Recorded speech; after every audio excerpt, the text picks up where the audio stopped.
Thank you, Sonia. Surprise!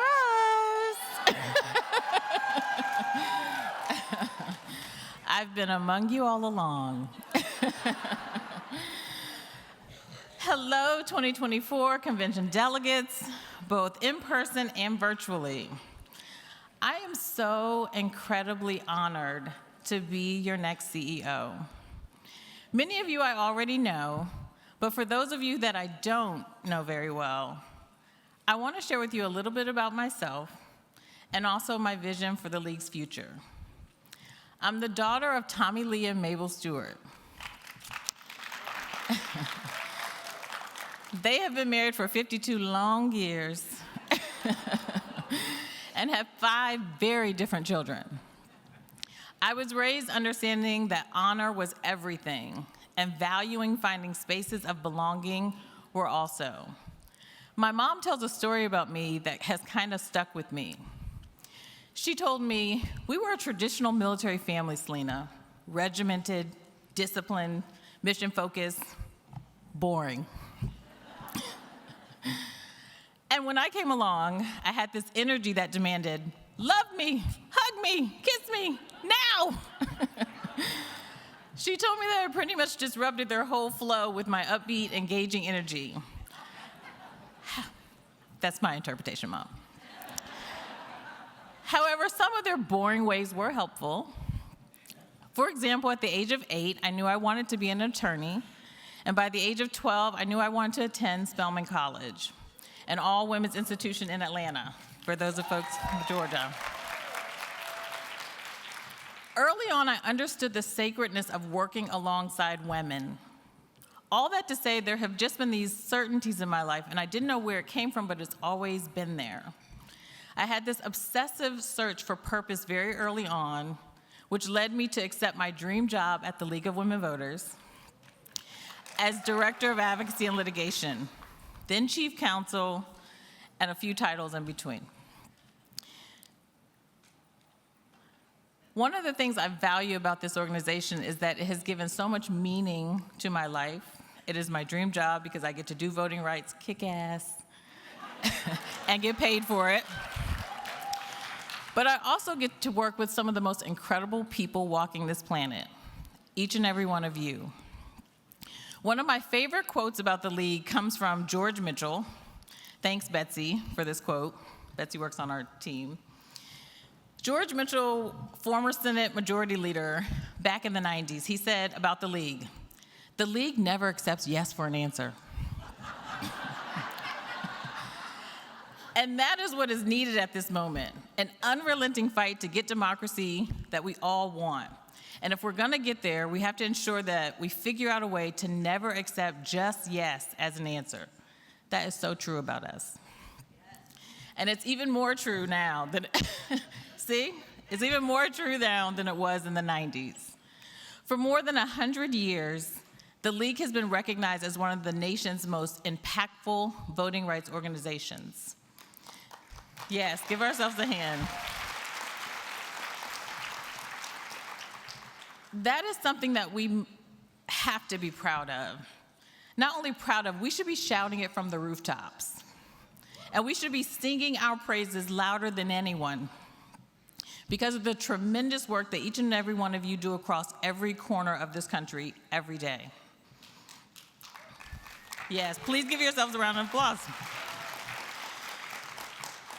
Speaking of singing, I chose to enter the stage on the fight song. Do anyone know the fight song by Rachel? Yes, I see some hand raised. This is a record-breaking song that's beautiful, but it's also bittersweet for me. This was my sister friend Raina's favorite song. She transitioned just before Thanksgiving, and it's been such a devastating loss to live life without her. But she struggled with these mental challenges, but one of the things I so admire about her is how much she was brilliant, resilient, funny, and honest. She loved this song because it made her feel like she could overcome obstacles and it gave her courage to face challenges. The wild thing about death or near-death experiences is that it often forces you to see life differently. It reminds you that nothing is promised and nothing is guaranteed, and that making the most of life is a conscious choice. Since we don't know the hour or the day that this will cease. For me, this experience helped me get clear real quick. Screw modesty.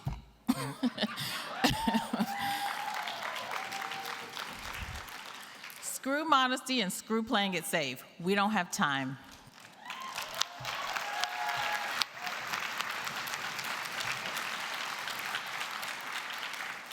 We are living in a truly unprecedented and historic time. Every day there's a new attack, and women are being called to save our country.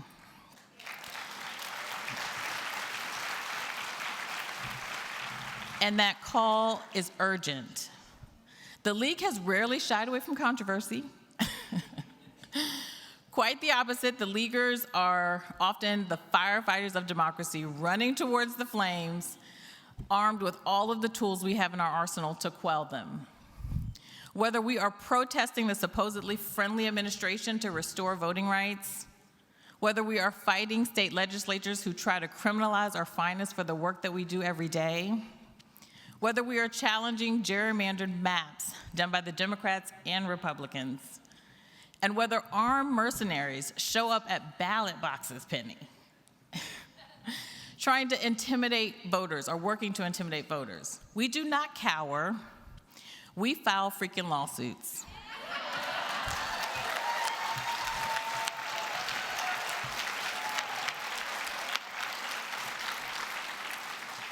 And in those lawsuits, we bring our League member as plaintiffs, and we are armed with our studies, charts, reports, and all of the sass that you all have.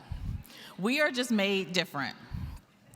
When the League protested the administration, we became the topic of the White House press room.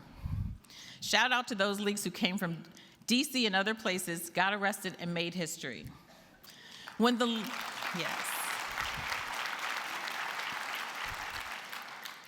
League fights attacks on our work, the court says, never mind, this doesn't apply to the League. Shout out to Kansas for getting that ruling.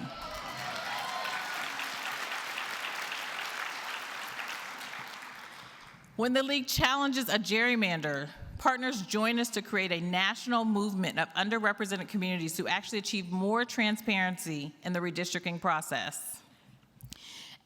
Shout out to North Carolina and Maryland for that.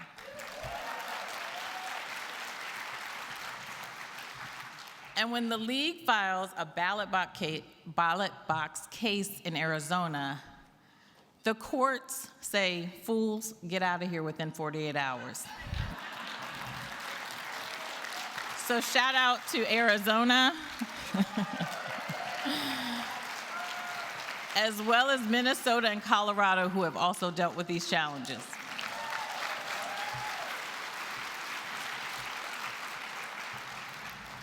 For the League, we may not say too much. Y'all do, but not all the time, just here. But our actions have been very clear. Don't start none, won't be none. Because when the League gets ready, we turn up and we turn out.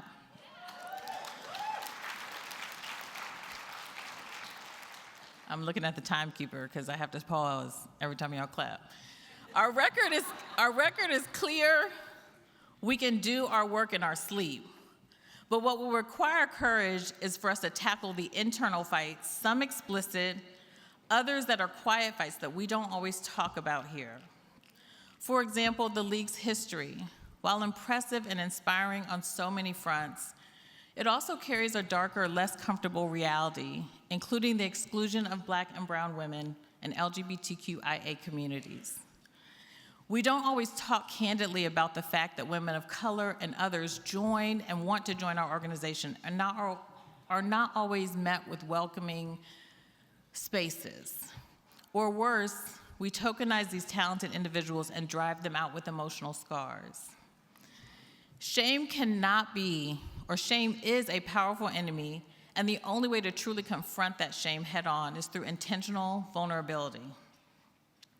Brene Brown, a longtime researcher and vulnerability and shame coach, said, "Only by confronting shame will we unleash the innovation, creativity, and change that is required to move nations."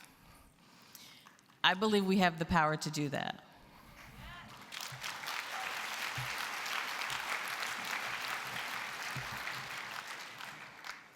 Since collaboration and partnership moves at the speed of trust, we must learn to trust each other implicitly if we are going to survive another 100 years.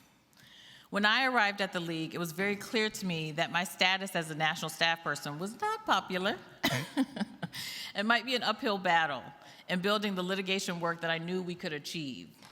I knew immediately that if I were to achieve a nationally recognized advocacy and litigation profile, that I would have to invest genuine, really specific and genuine effort in getting to know each of the state leaders, and that we would have to learn to trust each other in doing our work.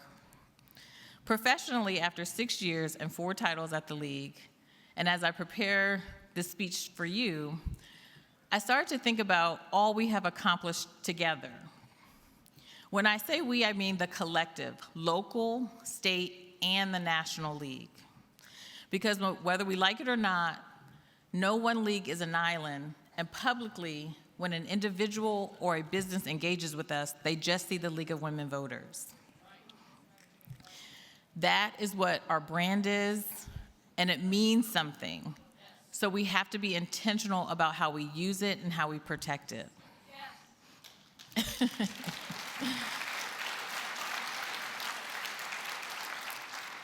When I was going through the application process with the board, I talked about my obsession with the rule of 3.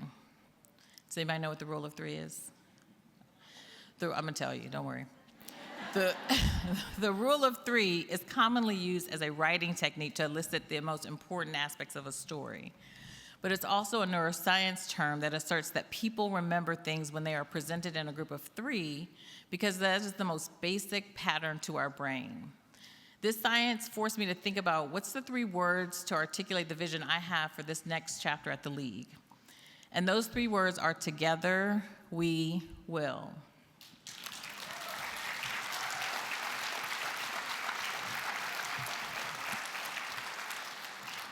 My vision for the League is encompassed in 3 things.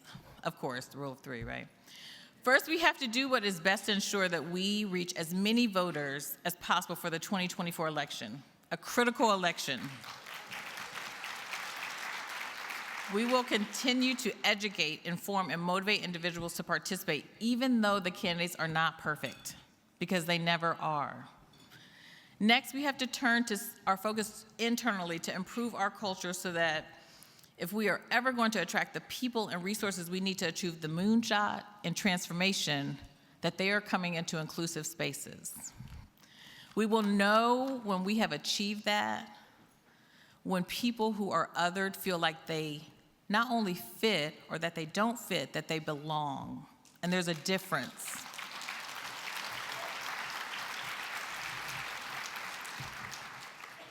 Fitting in is what we did in middle school and high school. I'm sure we all have stories. We twisted and contorted ourselves to fit in with a group of people that we thought were cool. But belonging is actually when we can show up as our authentic selves and be valued, respected, and treated with empathy. And that is what I want to achieve at the League.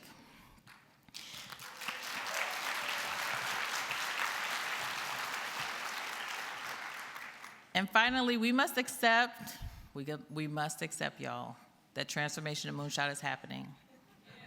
Okay.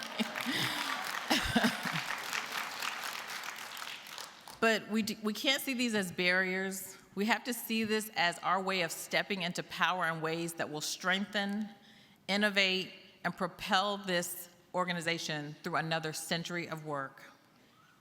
It will not be easy, but nothing that has ever been necessary has been easy. I'll be honest, there are parts about the journey ahead that give me a little pause and are downright scary, but I don't have time for fear or hesitation. We don't have time for fear or hesitation. We only have time to do whatever it takes to ensure that the work we are doing today leaves enough breadcrumbs for the next generation of leagues to carry the organization and brand beyond 2120. So all I need to know now is who is with me.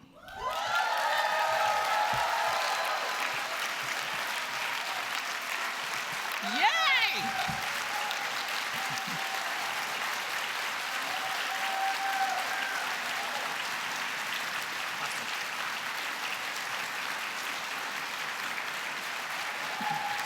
Yay! I want y'all to know. Woo!